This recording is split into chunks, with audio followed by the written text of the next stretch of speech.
სულ 30 წუთში თბილისიდან და თქვენ ხართ სულ სხვა სამყაროში. ეს კიკეთია.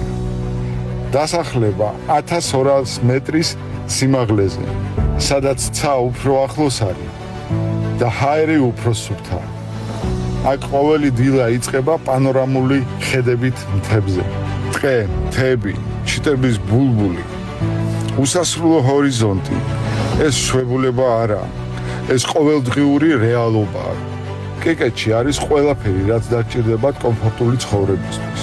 სკოლები, მაღაზიები, კაფეები, რესტორნები, ფერმები, მარანი და სასეირნო ბილიკები. აქ მდებარეობს კიკეთი ტაძრის უბანი, დასახლება მთებში, სადაც შეგიძლიათ შეიძინოთ სახლი და ისიამოვნოთ ყოველი დღით. კეთილი იყოს თქვენი მობრძანება კიკეთში.